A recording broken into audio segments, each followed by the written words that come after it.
What's up, Chelsea fans, football fans? Welcome back to Chelsea Current Channel. നമ്മൾ അങ്ങനെ round of 16ലേക്ക് qualify ചെയ്തു. ഞാൻ match review ചെയ്യാത്ത കാരണം എന്താ വെച്ചാൽ ഞാൻ മാച്ച് കണ്ടില്ല. മാച്ച് കാണാൻ വേണ്ടി എല്ലാ തയ്യാറെടുപ്പുകൾ എടുത്തി. ഞങ്ങൾക്ക് വെളുപ്പിന് 2 മണിക്കായിരുന്നു മാച്ച്. അതുകൊണ്ട് ഹാളിൽ മറ്റേ പെട്ടിങ് കിടക്കിയതൊക്കെ പുതപ്പൊക്കെ എടുത്ത് ഇങ്ങനെ കിടന്നുറങ്ങി.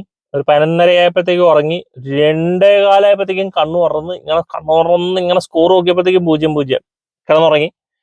പിന്നെ കണ്ണു തുറന്നപ്പോഴത്തേക്കും ഫസ്റ്റ് ഹാഫ് അപ്പൊ 2-0. അപ്പൊ എനിക്കൊരു സംശയം, എനിക്ക് കണ്ണ് കാണാത്തതാണോ അതോ എന്തോ പറ്റിയതാണോ എന്നൊക്കെ.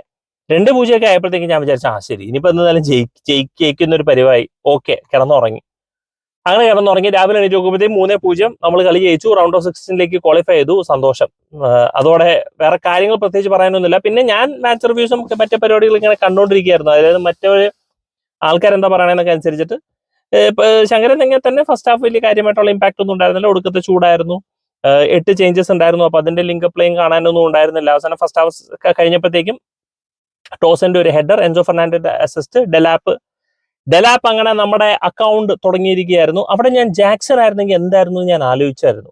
പക്ഷെ ഡെലാപ്പിന്റെ അടിപൊളി ഷോൾഡർ ഡ്രോപ്പ് മൂവ്മെന്റ്. പക്ഷെ ഞാൻ ഓവർലി ഹൈപ്പ് ചെയ്യുന്നില്ല, കാരണം ഇങ്ങനെ ഹൈപ്പ് ചെയ്ത് എത്രയോ പേര് പിന്നെ പച്ച പിടിച്ചിട്ടില്ല. അതുകൊണ്ട് നല്ലൊരു ഗോള്. അവൻ ഇനി മുന്നോട്ട് അങ്ങോട്ട് തന്നെ പുരോഗമിക്കട്ടെ എന്നുള്ളതാണ്. പിന്നെ എല്ലാവരും സാന്റോസ് എന്തെന്നും പറഞ്ഞ് നിലവിളിച്ചുകൊണ്ടിരുന്നു. അവസാനം സാന്റോസിനെ കൊണ്ടുവന്നു. പുള്ളിക്കാരന്റെ പെർഫോമൻസ് ഓക്കെ ആയിരുന്നു എന്നൊക്കെ പറഞ്ഞു. ഒരു അസിസ്റ്റ് ഉണ്ടായി, പക്ഷെ കുറച്ച് സമയമൊക്കെ എടുത്തു ടീമൊക്കെ ആയിട്ടൊന്ന് ജെല്ലാക്കാൻ. അതാണ് ഈ ആൾക്കാരുടെ വിചാരം എന്താ വെച്ചാൽ ഒരു പ്ലെയറിനെ കൊണ്ടുവന്ന് ഇട്ട് കഴിഞ്ഞാൽ അവനങ്ങോട്ട് കാത്തി പടർന്ന് തകർക്കുന്നുള്ളതാണ്. അവന് സമയം കൊടുക്കേണ്ട അഡാപ്റ്റ് ചെയ്യാൻ.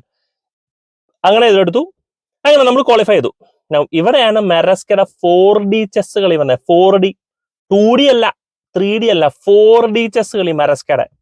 അതായത് ഇപ്പൊ നമ്മുടെ ക്വാളിഫിക്കേഷൻ ടേബിൾ നോക്കിക്കഴിഞ്ഞാൽ നമ്മൾ യൂറോപ്പിൽ നമ്മൾ നോക്കാൻ നേരത്തുള്ള കോമ്പറ്റീഷൻ ഒന്നില്ലെങ്കിൽ യുവന്റസ് അല്ലെങ്കിൽ മാഞ്ചസ്റ്റർ സിറ്റിയാണ് നമുക്ക് യൂറോപ്പിൽ വരാൻ പോകുന്നത്. ബെൻഫീക്ക കഴിഞ്ഞു. പിന്നെ അടുത്ത പാൽമേരസ് വേഴ്സസ് എന്താണ് പോർട്ടോ ഫ്ലോഗയോ അങ്ങനെ ഒരു ടീം. അത് കഴിഞ്ഞ് പിന്നെ വരാൻ പോകുന്ന ഒരു ടീമാണ്. So which means European heavyweights ഒക്കെ അപ്പുറത്തെ സൈഡിലാണ്.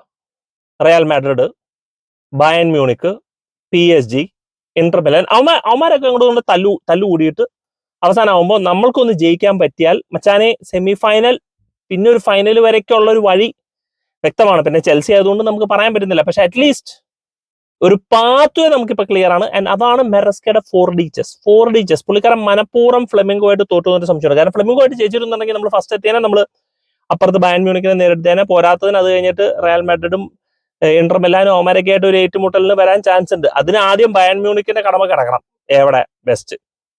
പക്ഷെ ബയൺ മ്യൂണിക്കിന്റെ ഞാൻ കളി കണ്ടു. പിന്നെ ബെൻഫീക്ക അടുത്ത റൗണ്ട് നമ്മൾ ബെൻഫീക്കിനാണ് നേടാൻ പോണത്. ബെൻഫീക്ക വേഴ്സസ് ബയൺ മ്യൂണിക്ക് ഞാൻ കളി കണ്ടായിരുന്നു. ബെൻഫീക്ക അത് ജയിക്കാനായിട്ടുള്ള ഒരു കാരണം ലിറോയ് സാനെ എന്നും പറഞ്ഞൊരു അവനെങ്ങാനും ചെൽസി പ്ലെയർ ആയിരുന്നെങ്കിൽ തെറി വിളിച്ചു പോന്നേനെ. അവന് 3 1-on-1 ചാൻസ് ഗോൾ കീപ്പറിന്റെ. അടിപൊളി 3 1-on-1 ചാൻസ്. ആ 3 1-on-1 ചാൻസ് അവൻ കൊണ്ടേ കുളവാക്കി.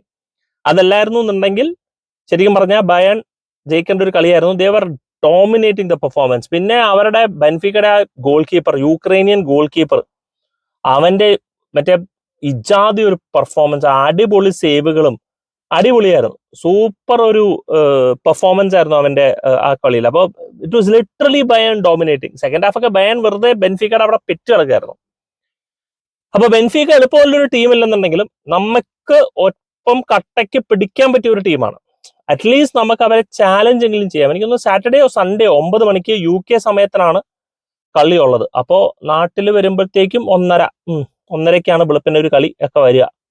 എനിക്ക് ഉറക്കം ഒഴിച്ച് കളി കാണണ്ട, അതുകൊണ്ടൊരു സമാധാനം. അപ്പോ നമുക്ക് ഞാൻ പറഞ്ഞ പോലെ ബയൺ മ്യൂണിക് ഒക്കെയാണ് നമ്മൾ അപ്പൊ തന്നെ പോയി.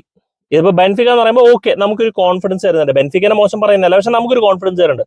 എന്റെ പേരും പറഞ്ഞ കളി ജയിക്കണം എന്നുള്ളതല്ല, പക്ഷെ അറ്റ്ലീസ്റ്റ് നമുക്കൊരു മുന്നോട്ട് പോകാനായിട്ടുള്ള ഒരു ധൈര്യം തരുന്നുണ്ട്. പിന്നെ നമ്മുടെ മെയിൻ പ്ലേയേഴ്സ് ഒക്കെ റെസ്റ്റഡ് ആണ്. കൈസഡോ റെസ്റ്റഡ് ആണ്, കോൾവിൽ, ചാലബ, നമ്മുടെ main goalkeeper Robert Sanchez വരെ റെസ്റ്റഡ് ആണ്, കൈസഡോ റെസ്റ്റഡ് ആണ്, കുക്കറെ റെസ്റ്റഡ് ആണ്, ഡെലാപ്പ് ഉണ്ട്, കോൾ പാൽമർ റെസ്റ്റഡ് ആണ്. അപ്പൊ പക്ഷെ ഡെലാപ്പ് അവൈലബിൾ ആണ്. അപ്പൊ എനിക്ക് തോന്നുന്നു അടുത്ത ലൈനപ്പിൽ നമ്മുടെ ഫുൾ സ്ട്രെങ്ത് കാണാം. നമ്മുടെ Reece James, Cucurella, Enzo Caicedo. Round of 16 അല്ല, റൗണ്ട് ഓഫ് 16 ഇനി അധികം എക്സ്പെരിമെന്റ് ഒന്നും ചെയ്യാനായിട്ടൊന്നുമില്ല മച്ചാനെ.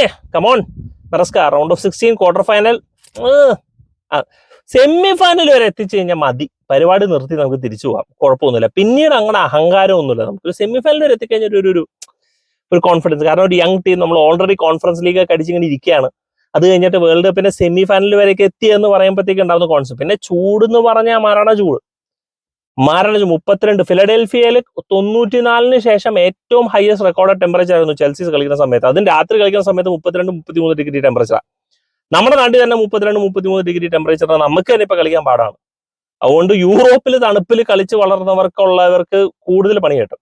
ഒരു കണക്കിന് ഇവിടെയാണ് ബ്രസീലിയൻ സ്ക്വാഡിനും അർജന്റീനിയൻ സ്ക്വാഡിനൊക്കെ കുറെ കൂടെ ക്ലൈമറ്റിക് ഫേവറബിൾ ആയിട്ടിരിക്കുന്നത്. കാരണം അവർക്ക് ശീലമുണ്ട്. നമ്മുടെ പിള്ളേർക്കൊന്നും അതൊന്നും ശീലമില്ല. അതുകൊണ്ട് കരഞ്ഞ് നിലവിളിക്കാണ് ഈ ചൂട് കാരണം. ഇപ്പൊ മറ്റേ ഡ്രസ്സിംഗ് റൂമിൽ നിന്നൊക്കെയാണ് മറ്റേ സബ്സ്റ്റിറ്റ്യൂട്ട് ടീം ഇരുന്ന് കളിയൊക്കെ കണ്ടുപിടിക്കുന്നത്. അപ്പൊ അത്രയ്ക്ക് അവസ്ഥയാണ്. പക്ഷെ ചൂട് ഭയങ്കര ചൂടാണ്. പിന്നെ പിച്ചിന്റെ കണ്ടീഷനും ഉദ്ദേശിക്കുന്ന പോലെ അത്രയ്ക്ക് ഫ്ലൂയിഡ് ഒന്നുമല്ല. അപ്പൊ ഇതൊക്കെ ആയിട്ട് അഡ്ജസ്റ്റ് ചെയ്യേണ്ടി വരുന്നു. സ്വാഭാവികം, നല്ലൊരു കാര്യം. കാരണം വേൾഡ് കപ്പ് വരികയാണ് അടുത്ത വർഷം. അപ്പൊ പ്ലേയേഴ്സിന് ഓൾറെഡി ഒരു ഐഡിയ കിട്ടി ഏത് താവളത്തിലേക്കാണ് ഇനി വേൾഡ് കപ്പ് കളിക്കാൻ വേണ്ടി ഇവന്മാർ പോണേന്നുള്ള ഒരു ഐഡിയ കിട്ടുന്നുണ്ട്. അത് നല്ലൊരു കാര്യം എന്ന് വേണമെങ്കിൽ പറയാം. But overall we are progressing well. Happy for it. ബെൻഫിക്കയുടെ നല്ലൊരു മത്സരം പ്രതീക്ഷിക്കുന്നു. പറ്റുകയാണെങ്കിൽ ജയിക്കുക, ക്വാർട്ടർ ഫൈനൽസും ജയിക്കുക ശക്തമായിട്ട് നല്ലൊരു പെർഫോമൻസോടെ. പക്ഷെ അത് വലിയ പ്രതീക്ഷയില്ല. കാരണം മെറസ്കയ്ക്ക് എന്താണെന്ന് പറഞ്ഞില്ല, ഫസ്റ്റ് ഹാഫ് പുള്ളിക്കാരൻ എന്താണെന്ന് പറഞ്ഞില്ല, ടീമിനെ സെറ്റ് ചെയ്യുമ്പോൾ എന്തൊക്കെയോ പുള്ളിക്കാരൻ കൊണച്ചിട്ട് കാണിക്കും. മാലു ഗുസ്തോനെ ഇൻവേർട്ടഡ് ലെഫ്റ്റ് ബാക്ക് ആയിട്ട് കളിപ്പിച്ചു. ജോഷ് ആച്ചിയംപോങ്ങിന്റെ പെർഫോമൻസ് അടിപൊളിയായിരുന്നു എന്ന് കേട്ടു. ഇനി റീസ് ജെയിംസിനെ എവിടെയായിട്ട് കളിപ്പിക്കുന്ന എനിക്കറിയില്ല. പുള്ളിക്കാരൻ ഐഡിയാസ് കൊള്ളാം, പക്ഷെ പ്ലെയർ മിസ് പ്രൊഫൈലിംഗ് ഭയങ്കര മിസ് പ്രൊഫൈലിംഗ് ആണ്. അപ്പൊ എന്താണ് പുള്ളിക്കാരൻ ഈ ക്വാർട്ടർ ഫൈനൽസിൽ റൗണ്ട് ഓഫ് 16 കൊണ്ട് കാണിക്കാൻ പോണെന്ന് നമുക്ക് പറയാൻ പറ്റില്ല. Let's hope that conference league അടിച്ചതിന്റെ ആ ഒരു കോൺഫിഡൻസിൽ നമ്മൾ ഈ പറയുന്ന പോലെ റൗണ്ട് ഓഫ് 16 കോൺഫിഡൻസോടെ നേരിടും എന്നുള്ള വിശ്വാസത്തിലിരിക്കുന്നു. Do let me know guys നിങ്ങളുടെ thoughts in the comment section. Thank you so much for watching. Signing FSK from Chelsea Karan.